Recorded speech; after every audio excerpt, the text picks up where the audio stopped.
स्वागत छ। आज हामी एउटा यस्तो लेखमा अलिकति गहिरिएर छलफल गर्दैछौँ जसले जीवनबारे केही आधारभूत प्रश्नहरू सोध्छ। जीवनको मूल्य शीर्षकको यो सामग्रीले हामीलाई जीवन के हो, यो किन महत्त्वपूर्ण छ अनि यसलाई कसरी जिउनुपर्छ भन्ने बारे सोच्न बाध्य बनाउँछ। आजको हाम्रो काम भनेको यस लेखमा लुकेका विचारहरू र उदाहरणहरूलाई खोतोल्नु हो। हो।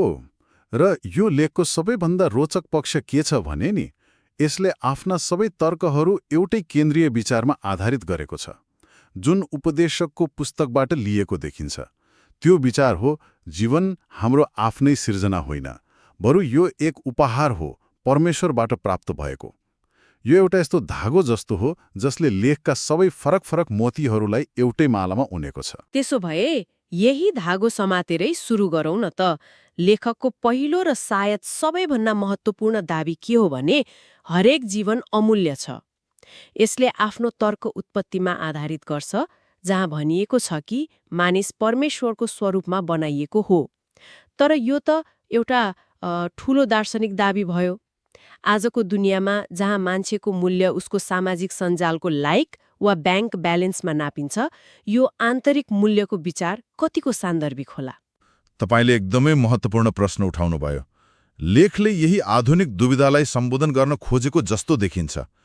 परमेश्वरको स्वरूप हुनुको अर्थ के हो भने हाम्रो मूल्य बाहिरी उपलब्धिहरूमा होइन, हाम्रो अस्तित्वको स्रोतमा निहित छ। मतलब यो मूल्य हामीले कमाउने होइन, यो हामीमा जन्मजात हुन्छ। लेखले यो अमूर्त विचारलाई ठोस बनाउन एउटा सुन्दर उदाहरण प्रयोग गरेको छ। कस्तो उदाहरण? लेखले हाम्रो जीवनलाई एउटा प्रख्यात कलाकारले बनाएको चित्रसँग तुलना गर्छ। त्यो चित्रको मूल्य त्यसमा प्रयोग भएको क्यानभास वा रङको आधारमा हुँदैन, बरु त्यसलाई बनाउने कलाकार को हो भन्ने कुरामा हुन्छ। यदि त्यो चित्रमा लियोनार्डो दा विन्चीको हस्ताक्षर छ भने त्यो स्वतः अमूल्य हुन्छ। त्यसैगरी लेखको तर्क के हो भने हरेक मानिसमा सृष्टिकर्ताको हस्ताक्षर छ। त्यसैले हरेक जीवन अमूल्य छ। त्यो त गजबको तुलना भयो।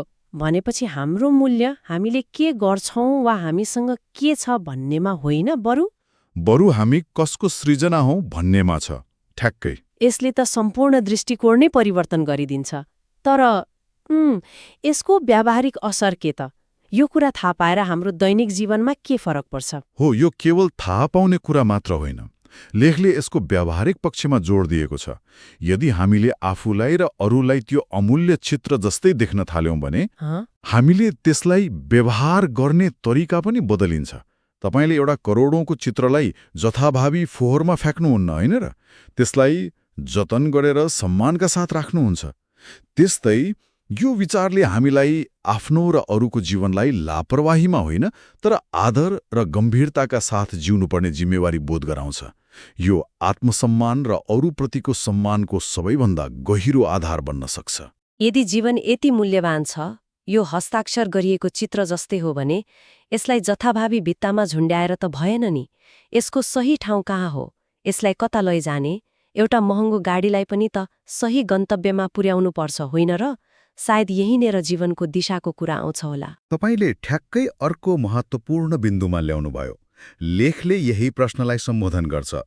जीवन मूल्यवान हुनु एउटा कुरा हो, तर त्यो मूल्यवान जीवन कता जाँदैछ भन्ने अर्को कुरा हो। यसका लागि लेखले मत्तीको पुस्तकलाई उद्धृत गर्छ, जहाँ भनिएको छ, मानिस रोटीले मात्र होइन, तर परमेश्वरको मुखबाट निस्किएको हरेक वचनले बाँच्दछ। यसले जीवनका दुई पक्षलाई औल्याउँछ, भौतिक र आत्मिक। तर यो परमेश्वरको वचन भन्ने कुरा अलि सैद्धान्तिक सुनियो। कतिपयलाई यो पुरानो किताबमा लेखिएको कुरा जस्तो लाग्न सक्छ। यसले हाम्रो आजको व्यस्त र जटिल जीवनमा कसरी दिशा दिन सक्छ भनेर लेखले केही बताएको छ? हो, लेखले यसलाई व्यावहारिक बनाउन अर्को शक्तिशाली उदाहरण दिएको छ। कल्पना गर्नुहोस्, तपाईसँग संसारकै सबैभन्दा राम्रो, सबैभन्दा शक्तिशाली गाडी छ। त्यसमा इन्धन भरिएको छ, इन्जिन गर्जिरहेको छ, तर त्यसमा स्टियरिङ व्हील नै छैन। त्यो गाडी के हुन्छ? त्यो त कतै ठोकिन्छ, जता पाए त्यतै जान्छ। त्यो गाडीको शक्ति नै विनाशको कारण बन्न सक्छ नि। ठ्याक्कै। लेखको तर्क यही हो। परमेश्वरको वचन बिनाको जीवन त्यो स्टियरिङ बिनाको गाडी जस्तो हो। हामीसँग प्रतिभा, ऊर्जा र महत्वाकांक्षा मतलब इन्धन र इन्जिन हुन सक्छ, तर सही मार्गदर्शन, त्यो स्टियरिङ बिना त्यो सबै शक्ति र सम्भावना दिशाहीन हुन्छ र अन्ततः दुर्घटनामा पर्न सक्छ। वचनले हामीलाई के सही हो, के गलत हो, कुन बाटोमा हिँड्नुपर्छ भन्ने नैतिक र आत्मिक स्टियरिङ प्रदान गर्छ। भनेपछि यो एउटा जीपीएस जस्तो भयो, जसलाई गाडीमा राख्ने मात्र होइन, यात्राको हरेक मोडमा हेरेर चलाउनु पनि पर्यो। यो केवल सैद्धान्तिक ज्ञानको कुरा रहेनछ। एकदम सही। लेखले यही कुरामा जोड दिन्छ। यो निष्क्रिय विश्वास प्रणाली होइन, बरु एक सक्रिय मार्गदर्शन प्रणाली हो। यसलाई दैनिक रूपमा पढ्ने, मनन गर्ने र आफ्नो निर्णयहरूमा लागू गर्ने कुरामा लेखको जोड छ।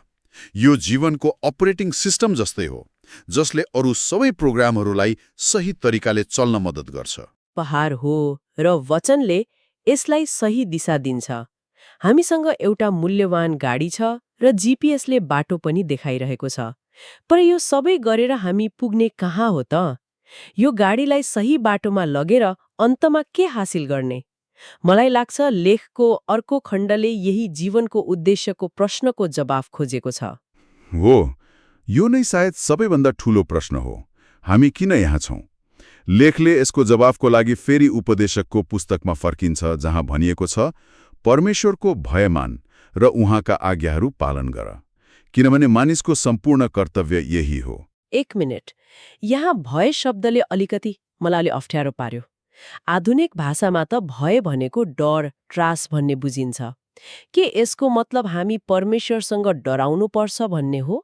यो त अलि नकारात्मक सुन्यो। यो एकदमै सामान्य भ्रम हो र लेखले यसलाई स्पष्ट पार्ने प्रयास गरेको छ।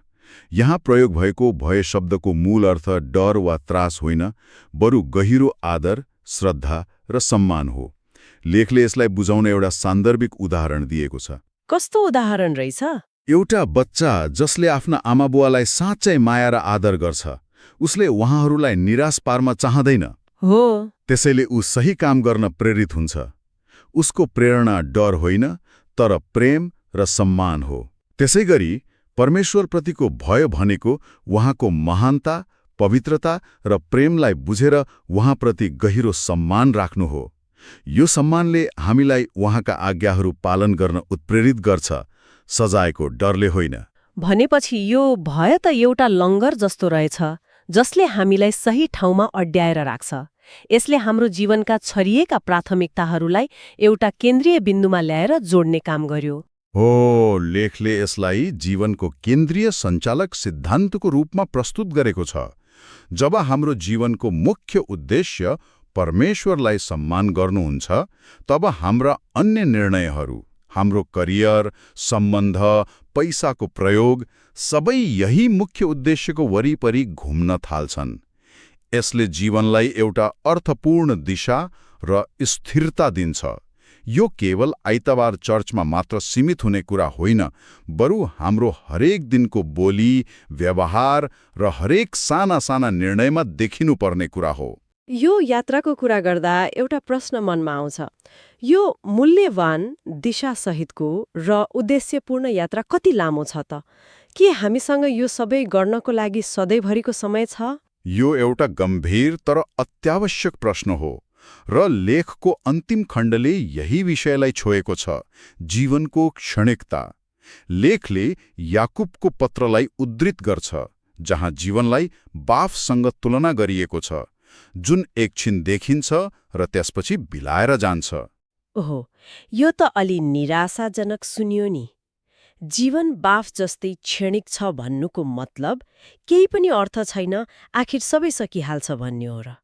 यसले त अहिलेसम्म हामीले गरेको मूल्य र उद्देश्यको कुरालाई कमजोर बनाउँदैन र? सुरुमा सुन्दा त्यस्तो लाग्न सक्छ, तर लेखको तर्क ठिक उल्टो छ। जीवन क्षणिक छ भन्ने ज्ञानले निराशा होइन, बरु जरुरीपना सिर्जना गर्छ। जुन कुरा सीमित हुन्छ त्यसको मूल्य झन् बढी हुन्छ नि। त्यो त हो। यदि तपाईसँग एउटा मात्र चकलेट छ भने तपाईँ त्यसलाई जतनले खानुहुन्छ। लेखले यो कुरालाई बुझाउन अर्को एउटा सटिक उदाहरण प्रयोग गरेको छ। त्यो के हो? जीवनलाई एउटा परीक्षा हलसँग तुलना गरिएको छ। परीक्षा दिनका लागि तपाईलाई सीमित समय, मानौ 3 घण्टा दिएको हुन्छ। एक बुद्धिमान विद्यार्थीले के गर्छ? ऊ यताउता हेरेर, गफ गरेर वा अनावश्यक कुरामा समय खेर फाल्दैन। उसलाई थाहा छ कि हरेक मिनेट महत्त्वपूर्ण छ र उसले त्यो समयको पूर्ण सदुपयोग गरेर सबैभन्दा महत्त्वपूर्ण प्रश्नहरूको जवाफ लेख्छ। कस्तो शक्तिशाली उदाहरण!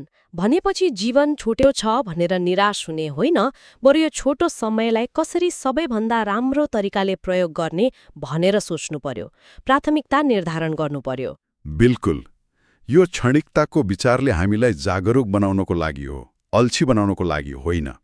यसले भन्छ, सही काम गर्नको लागि भोलि कुर्ने समय छैन, आज नै गरौँ। पश्चाताप गर्न, प्रेम व्यक्त गर्न वा सही निर्णय गर्न ढिला नगरौँ। लेखको जोड के हो भने यो अस्थायी परीक्षा हल मतलब जीवनको नतिजाले हाम्रो स्थायी भविष्य, अनन्तता निर्धारण गर्छ। त्यसैले यो सीमित समयलाई बुद्धिमानीपूर्वक प्रयोग गर्नु नै सबैभन्दा ठूलो चुनौती र अवसर हो। त्यसो भए आजको यो गहिरो छलफललाई बिट मार्दा यो लेखले जीवनलाई हेर्ने एउटा समग्र चित्र प्रस्तुत गरेको देखिन्छ। यसका 4वटा मुख्य स्तम्भहरू रहेछन्। पहिलो, हाम्रो जीवन परमेश्वरको हस्ताक्षर भएको अमूल्य कलाकृति जस्तै हो, त्यसैले यसको जन्मजात मूल्य छ। ठिक हो। दोस्रो, त्यो मूल्यवान जीवनलाई सही दिशा दिनको लागि परमेश्वरको वचन स्टेयरिङ व्हील जस्तै आवश्यक छ, नत्र त्यो बरालिन्छ। तेस्रो, परमेश्वरप्रतिको गहिरो आदर र सम्मान नै हाम्रो जीवनको केन्द्रीय उद्देश्य हो, जसले सबै कुरालाई एक सूत्रमा बाँध्छ। र अन्त्यमा, हाम्रो जीवन एउटा सीमित समयको परीक्षा जस्तै भएकोले हामीले हरेक क्षणलाई बुद्धिमानीपूर्वक प्रयोग गर्नुपर्छ र महत्त्वपूर्ण निर्णयहरू गर्न ढिला गर्नु हुँदैन। यो साँच्चै सोच्न बाध्य बनाउने दृष्टिकोण हो। यी सबै विचारहरूलाई एकसाथ हेर्दा लेखले जीवनलाई केवल बाँच्नुपर्ने समयको रूपमा मात्र होइन, बरु एउटा महत्त्वपूर्ण जिम्मेवारी र अवसरको रूपमा प्रस्तुत गरेको छ। यसले हामी सबैको लागि एउटा प्रश्न सोच्न छोडिदिन्छ। यदि हामीले आफ्नो जीवनलाई साँच्चै नै एक अमूल्य कलाकृति वा समय सीमा तोकिएको महत्त्वपूर्ण परीक्षाको रूपमा हेर्न थाल्यौं भने त्यस दृष्टिकोणले भोलि बिहान उठ्दा हामीले गर्ने पहिलो छनौटलाई कसरी परिवर्तन गर्न सक्ला?